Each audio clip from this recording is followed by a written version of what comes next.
Hey Garth Gang, welcome to episode 9 of my weekly updates, all things PoE. I might do another video concentrating on other things going on in my gaming life, but for today this one is all about PoE, and we're going to start off with the Solo Southbound Hardcore Challenge. For me, this is the challenge where I attempt to get the achievements, not the league challenges here, but the actual lifelong Path of Exile achievements. As you can see, I've got quite a few of them. There's a few I'm missing. I'll work on those at a later point, but we need to get these ones done. So level 80 is a hardcore character, level 90 is a hardcore character, and also getting the 4 Ascendancy labs done. Along the way, I'm also intending to collect all of the uniques. So I haven't kept a real good record of the uniques I've collected, but as you can see, we're up to 40. I think we only had about 10 last time. Now some of these are legacy, like these gems here. These are all, jewels. These are all legacy. Now they don't exist, as far as I'm aware, in the game. At least these two don't. These were the Act 5 and Act 8 rewards. They've been replaced by crappy rare jewels. But anyway, enough said about that. So I'm not doing too bad, 40 out of 1,000, although I've not been playing this a lot this week. I've not done any endless heist on this league, but I have got my Jug RF character to level 74. So we're only 6 levels away from the first major achievement, which is getting to level 80. I've got him all dressed up in his MTX. He's now looking like a bear with the beehive. Weapon MTX, can't remember what it's called. Yeah, it's called Beehive Weapon Rect. And we've got the Bear Staff, and we've got the Raincaller Flask, got the Corsair Portal, and we've got the Gemling Sage Portrait Frame. You'll find this portrait frame on all of my characters. Also, we've Harbinger MTX, the Righteous Fire. Let's just turn that on. Boom, there we go. There we go. So I am following Poxy's RF Jug Guide, but I found so many problems with it. I don't like to respec my tree. I don't like to change gems. I want to go from level 1 to level 90 in the same tree, in the same gems. And Pox's RF Guide, I admit, is amazing, but there are about 3 quite major difficult tree respecs to do, and I hate that. So I spent at least a day rejigging his path of building to how I like it, and that is one tree. I think there's a total of 4 respec points you have to do, and I spent a good few hours. There's no way of getting around it. There are a few points you need to change in the tree as you progress through the journey on your character, whereas in Pox's I think there's something like 18 respecs, and you change your tree quite dramatically. It's a 6-point change, but you need to have 3 points spare. Then you need to do your 6 respec points, then you need to spend the 9, and then 20 levels later on you need to do the same thing, and I hate that. And there's constant gem swapping on auras. You do this, and then you do this, and then you do this, and then if you get an RMR draw you need to do this. It's, too complicated for me when I just want to grind it out. So that's what my trees looks like, and I'll include my version of Pox's build, an easier one in my opinion, to follow in the description below. Gear wise, this is Solo Southbound, so I'm not doing too bad. We've got our scepter there, we've got this helm, we've got this shield, we've got this ring and this armor and the amulet. These boots, these gloves, this belt, and these are the flasks. I'm not spending too much time on this because there are a lot of other things I would like to cover. So that's the gear. If you're full in-depth stuff, you can look at my profile. It is public. Just go into your web browser, go PoE profile Gar412, and it'll bring it up for you. So that's the adventures of the Solo Southbound Hardcore. Just going to pop into standard, and then we'll go on to Sanctum, which is probably what everyone's waiting for. This character's not done anything. This character's on a hiatus. I need to either relinquish the fact that every time I go against a Harbinger pack I'm likely to die, ignore Harbingers with this character, or spend about a mirror completely respecking the character and getting a ton of RMR to fit in Determination. and I'm not even sure that's going to work. So at the moment that character is on the back burner whilst I'm running full juiced Harbinger nodes. Death Oath character is now level 97 thanks to doing all of my lower level map missions that transferred over from Calandra. That's the yellow missions here. I don't like having white and yellow ones. It's part of my OCD. I hate it. If I'm just grinding red maps and I only want red map missions. I have just killed Katarina, so I'll come back and clear these out. I haven't got a delve build yet, so they're just chunking up. And the temple is usually done by the Blade Vortex character because it's amazing at them. However, with the Harbinger packs, it's a bit hard to do. So my Death House character has been running them mainly underground rivers because it's an amazing tile set and it's a nice, quick, easy run. And managed to get up to 97 and we're on about 10% XP. Out of there. Nothing's happened with it. We've got 98 on the Delirium character here. We have created our own Goddess Lab runner based on some PoE Ninja stuff.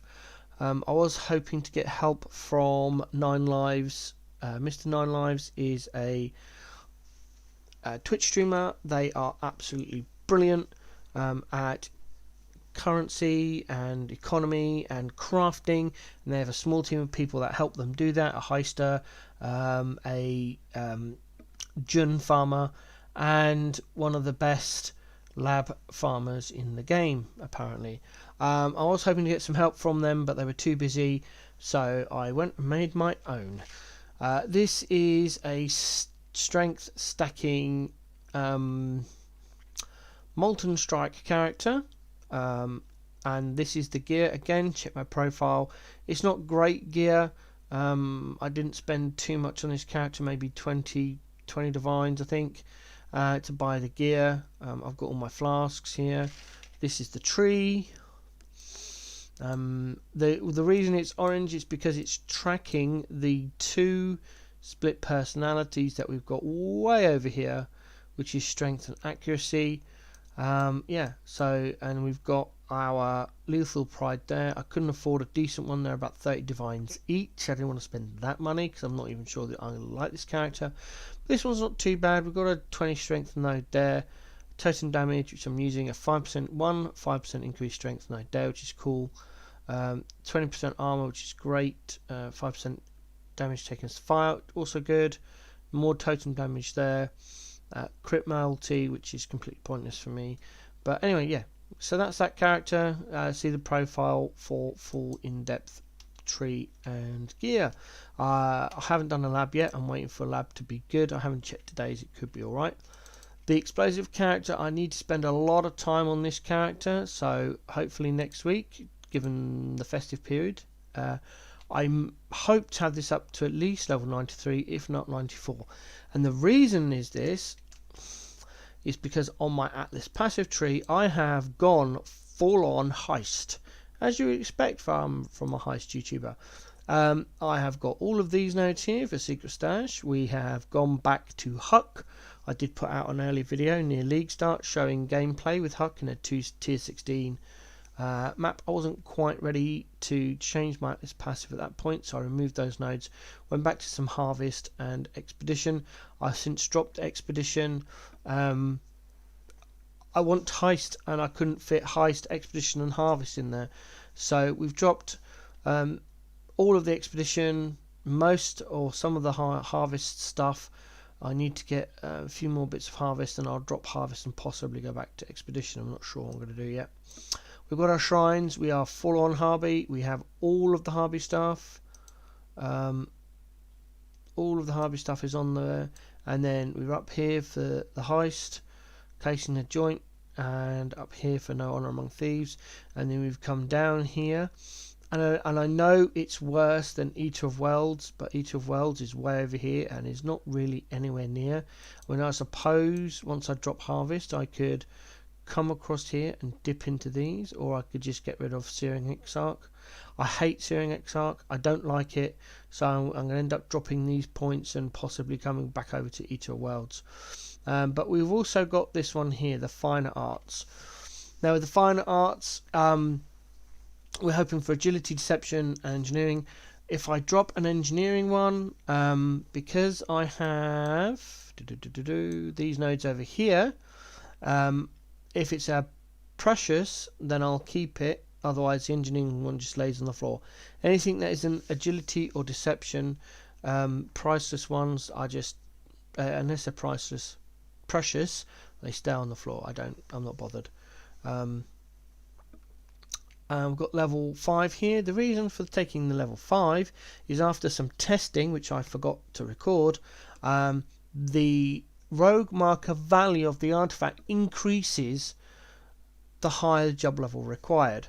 So you want to come this way. You want to get this one here, Smuggler's Cache, get the level 5 if you're going to come this way, and then get the Friends in High Places.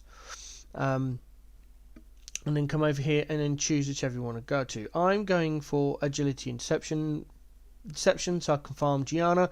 I'm now getting a ton of blueprints from having this set up, so I need Gianna for her reveals. I've never really bothered with it, but with this new passive, I'm in love with this passive tree because of all the high stuff on there. And Agility is much like Deception.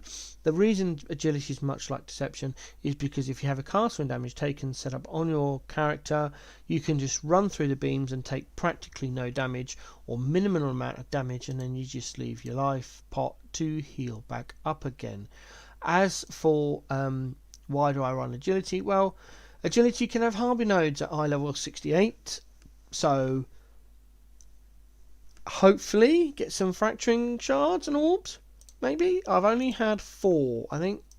Was it 4 or 6? Yeah, I've got 3 there and then 1 in my storage. So I've had 4 of all the Harby stuff I've been grinding. It's about 40 plus red maps, all with Harbies in the minimum of 1, and then plus King Harby I've got 4 shards. They are ridiculously rare, and although I'm not MFing, I am juicing. I am 20% qualitying my other red maps and alking them, getting okay rolls, not going out of my way to get really big rolls, but getting okay rolls. Let's take a drink. So with that in mind, because of all the yellow missions I was running around with on my Death Oath character, we've got this really full heist. See, these are the eye level 77 ones from all the yellow maps. So I've got a ton of blueprints and eye level 77. Now these aren't likely to give me any reveals, but I want to run them because Agility and Deception here, mainly for div cards and the gumball currency. And for these I'm hoping for some of the uniques or anything I might be able to sell from them, maybe some new alt gems. And that leads me into my gem collection. We have done a ton of farming, so we've got loads more alt gems that have been leveled up here. So my alt gem tab of leveling is looking rather small, which is great. This is getting smaller. It never used to fit in one tab, and now it does. And all these are level 1, 20 quality. And the idea is, if you're not familiar, is that I want every single gem in the game uncorrupted at level 20, or max level, sorry, at 20% quality. It's just something I want to do, and yeah, I've got my spreadsheet that has recorded all of the gems, and including all variants. There are 1,000, just under 1,400 gems in there. Let's bring the spreadsheet up for you. Just remove some personal identification markers. There we go. So as you can see here, this is how it's all done. Everything's in alphabetical order, starting with Absolution as the first alphabetically gem, running all the way down to Zealotry. There are a couple in here. I think that I might have left them in here. Vile Breach. I want to get a Vile Breach. That's going to be the only corrupted one in there. just because ever since I've been in Path of Exile and I heard Zizaran mention Vile Breach, I've wanted the gem and I've never been lucky enough to get one. Every time I corrupted a portal gem, it never went into a Vile Breach, and now you can't do that. So yeah, it's pretty weird to try and get hold of that one. And I also want the other one. I think it's item quantity is the other one that is no longer, yeah, item quantity. Oh god, that pink is a horrible colour. Let's change that. There we go, that's better. No, that's even worse. Let's give a colour we can actually read, please. There we go. Put it in purple. Item quantity, which is in standard. I want an uncorrupted one, and that's what I'm now saving my divines up to see if I can get an uncorrupted item quantity whilst there are still some around. Now, this information doesn't include the 4 new gems that they've released. I haven't looked in to see if all the information there to see which alt quality, if any, gems there are. But yeah, so that's the gem. As for the uniques, we do have one new unique for my collection. I've stashed him in here. So we've got a Dodri's tongue. So that can go in my unique collection now. Pooh, there we go. Unowned. Which means we're back down to the 2 amulets. I should remove that from there. There we go. Which means, including the newly 3.20 uniques, we are up to 55. I've got it down to about 42 prior to 3.20 launching. We're now up to 55. Some of this is due to 3.20. Some of it is due to a couple of uniques I didn't know existed within the tab that weren't actually in the tab as being part of it. One of those was Song of Sirens as well. I've made sure it's in there, and a few others. There's a few others that weren't in there that I've had to add on.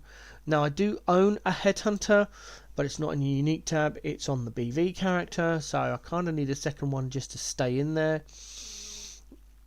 Forbidden Shaco is drop disabled, stats legacy only, so I have put it in there just because. And Broadstroke is again drop disabled legacy quiver, and I will get that one at some point, but that is a 30 divine item. And then Angular's Plat was the one I was thinking of earlier. Angular's Plat has been around for ages. It's not part of the unique tab for some reason, but it is a unique. So I'm going to go farming one of those at some point. And then we've got Calandra's Touch, which is from 3.19. So that's in there as well. So we're down to 55 after we remove the tongue. As for the card collection, or as in my case I call it the library, we have now got our Magma Crab set. So we can now add that in to our set, and we'll go down here. Magma Crab, I can't read it now, I made it too small. Down here somewhere, is it the Magma Crab? Yep. The Magma EGIL Magma Crab, there it is. Boom, and one down. So, taking that off of the card collection means we are now down to 116 sets. Apparently I was missing a ton of sets from my earlier videos that I didn't realise had been around for ages. I just hadn't correctly recorded them. Now there are 2 in here that are drop disabled, Birth of the Three and the Iron Bard. I've kept them in there because they've just brought back, I think, 3 or 4 divination cards that were previously drop disabled, and they're now back in the game. Luckily I've already got those in my set, so I didn't need to alter the sheet. And then we've got all of the 3.20 ones that were added as well. Let's see if we can just where are we? There we go. So there were all of these that were added in 3.20. I've already got a dusty memory, I just haven't updated the spreadsheet, and I've got a finishing touch because I work with Jun a lot. She's my favourite league mechanic outside of Heist. I'm keeping an eye on the Discord Divination server, where they spend time finding out, or the community spends time finding out where divination cards drop, and a lot of the information on this spreadsheet is coming from that Discord, and I am also making contributions as I go. So that's all of the collections done and up to date. I'm sure you're interested in my take on Sanctum, but first of all, let's just hand in these divination cards. I keep waiting for 5 divinations or 5 mirrors. Is today going to be the day? No. What a surprise. Let's see what get out of the void. Something crap, but I would love a mage blood or a headhunter. No. Alright then, is it any good at least? Nope. Oh.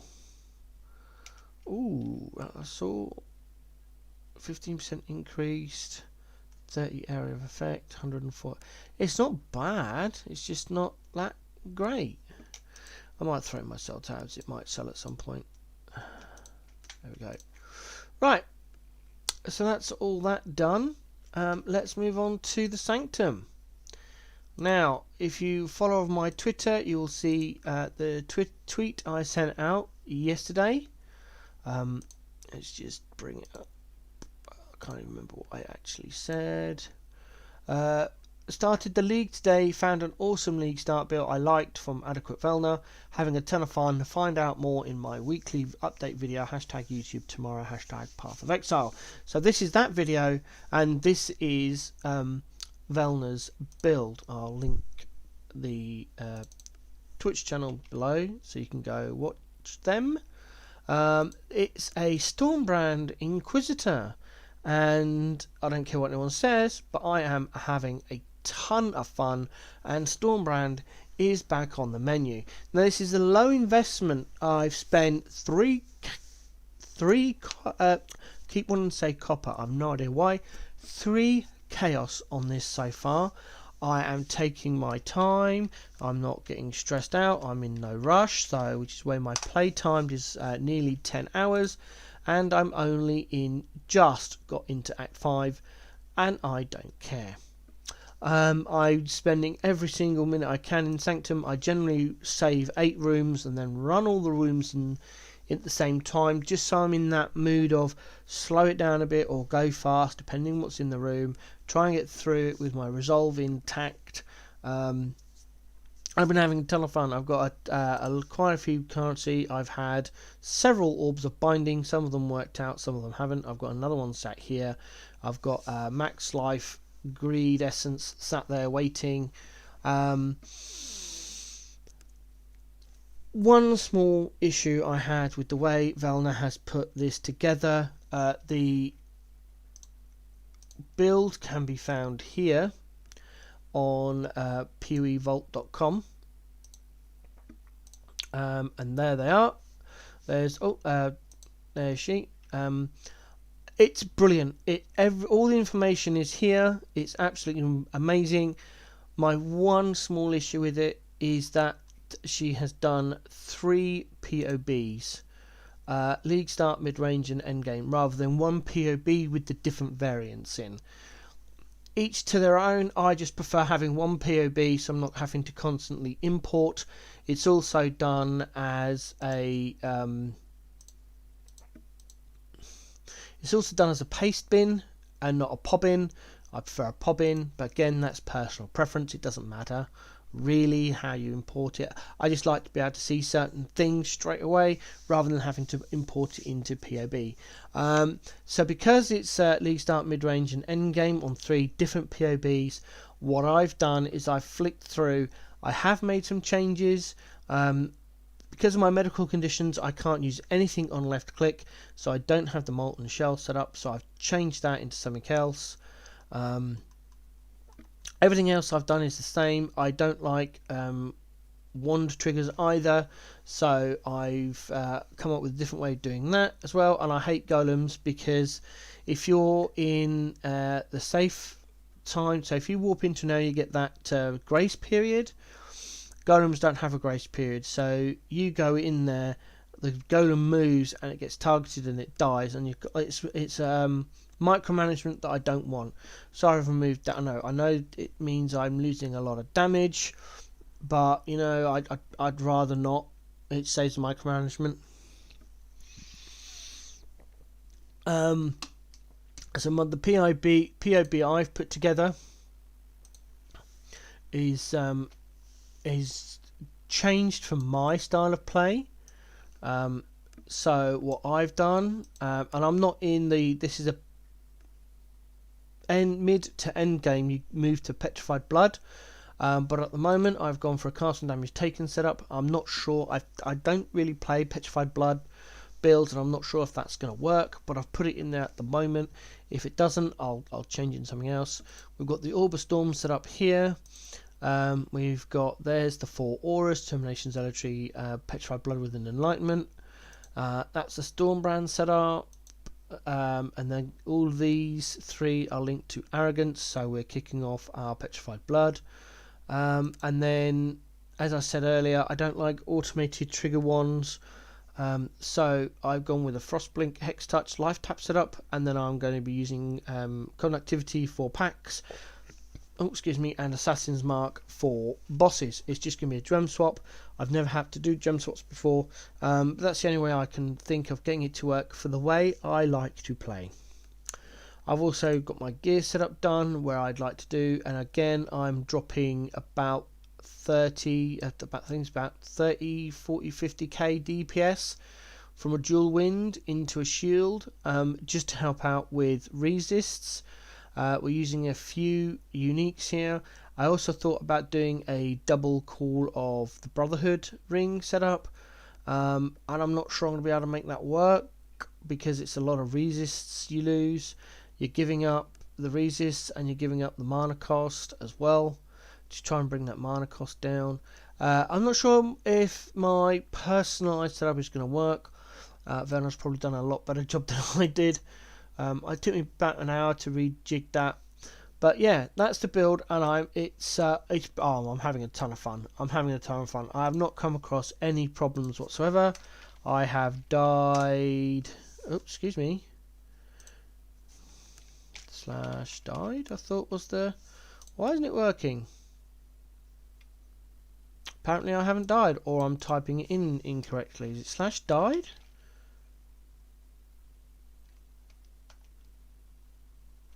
I thought it was /died, but apparently it's not working. Is anything working? Yeah, okay, fair enough. The age is working. I'm not sure why. Oh no, it's deaths, isn't it? It's deaths. That's why. There we go. Died one time, and that was because I fell asleep. I was going through the end of Act 4 late last night. As you can see, it is 10:53 on 24th of December. So late last night, I was going through the end of Act 4, trying to rush to get to Act 5. I fell asleep. I woke up and my character had died. So that's nothing to do with the build or the way it's working. It's just my inability to manage my own sleep deprivation, I suppose. So where are we on the build then? At the moment I'm grabbing I'm doing all the resistance nodes ready for the Act 5. So I'm going to come up here into the life and get cruel prep for the plus 5% all res. I've already taken Asylum for the chaos resistance, and again I prefer Corrupted Blood on a flask. So I just it's just easier to give with the plus 12 and the plus 7 chaos, especially with all the uniques that the build uses. So I've done that as well. There are a few minor changes on the tree. Again, it's just the way I prefer to play. Nothing to do with the way that Velna has put her build together. It's just my personal preference. So these nodes aren't a part of her original POB. I've moved them, and at the moment I've also taken practical application for the extra dex and strength nodes there, and the elemental resist just to make gearing easier. And as I gear through maps, these two will probably be dropped if I can give decent gear and a way to hit that dex and strength on my amulet. But that's going to come down to how much currency I make, and then if the gear is available once I get there at a reasonable price. I'm mostly SSFing this. I did find an RMR jewel. The only good node on it was RMR, so I stuck it in my 5C tab, and it sold, so I've got 5C. I've got Quillren sat there for 5C, and I've got some junk sat there for 1C as well. It might sell. So at the moment, this is my currency tab. I've burst through quite a lot of jewelers, fuses and chromes that I found in Sanctum, getting the gear where it is now. It's not great gear, it's pretty horrible. I found this on the floor. This was from the end of Act 3 boss, whose name I forget, dropped the tier of purity, so I do have access to the purity of elements, which I used all the way through Act 4. It was brilliant. I turned it off now in favour of zealotry and determination. And that's working well. I've got most of my gems in my gear now. This is wrong. This is the Orb of Storm setup. This should be in a wand, and then we should have the Frost Blink, Hex Touch, Conductivity in here with the life tap. But I haven't had to find a blue-green wand yet, and I don't really want to use my limited fusings and jewelers doing a wand, so I'm trying to find a wand that's already linked to blue-green. I'm being unsuccessful so far. We've got a 3-link Stormbrand in here, which is one of my DPS's pants. Again, it comes down to gearing and not being able to find the right bases with the right links, etc. I'm a bit OCD when it comes to that. I don't want to buy the wrong base, so I don't want to buy I want armor energy shield base is what I'm trying to say on all of my gear, with blue and red mostly. The only reason I've got this gauntlets is because I needed a green, and it was easier to buy the base, whack it to 20 quality, and then hammer it with an orb of binding, and this is what I ended up with. And luckily we got I think it was 2 green, 2 red, and I slapped it with about 4 or 5 chromes to get it to red. So arrogance will sit there when we get it, and when we've killed Act 5 Katava, I'm planning on turning the purity of elements on just to get through Act 6, and hopefully get some more currency, and then possibly buy some gear or craft some gear. Because I've been spending time in SSF hardcore, I've learned a lot about crafting my own gear, and so I'm also trying to save currency. I don't intend to do a lot of heist on this character, and I don't want to build too many characters, i.e. I only want one character in the league. So it's going to be quite difficult for me to spend any amount of time in heist on this character without spending a ton of currency, and I don't want to do that. As for the boots, these 3-linked boots, armor boots, I found in Act 1, and I've just been using the movement speed recipe on them, so we're now up to a respectable 25% increased move speed with a crafted dex node on there to keep my precision, cold strike and onslaught on. So yeah, that's where we're at. We've got our auras here all set up. Room for enlighten. I don't know why this just dropped as it is, and then I thwacked it with an alch orb, and that's what we ended up with. We've got a cancel damage taken molten shell with a level 1 life tap, which I'll grab when we get to Act 6. I'm not ready to activate petrified blood yet, so that's fine. These will probably now be with me until maps, and it'll just literally be a 3-link cancel damage taken molten shell life tap. This will be done in Act 6. I might need to drop these gloves to something else. It depends if I can res cap with the purity of elements or without. We're not doing that bad on our resists at the moment, so it may be I should be able to kill Act 5 Katava and just stay in the same gear, and then get up to Act 10 Katava, kill him, and then have to re-gear, which is what I hope to do, without ever using the purity of elements from the tier of purity. The reason I've still kept this is because of the attributes to life and the all resist. Although the attributes suck, it lowballed me, but I got highballed on the Elires, which at the time was amazing. Loving Sanctum mechanic. I really hope it goes core very quickly, if not immediately. The reason I like it is because it's similar to Heist, and I love Heist. I know a few people have come up with some Sanctum builds, and I may check them out to get a Sanctum build. But for me, at the moment, this Stormbrand Inquisitor is absolutely amazing. I'm glad Velna put it together.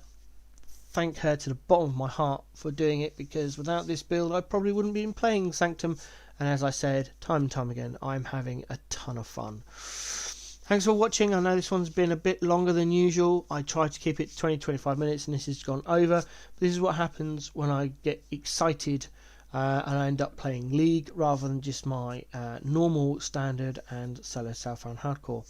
Hope you enjoyed the vid. I know I've mentioned a few links. I've forgotten which links I've mentioned, so if I've mentioned a link and you don't see it in the description below, holler at me in the comments and I'll whack it in there for you.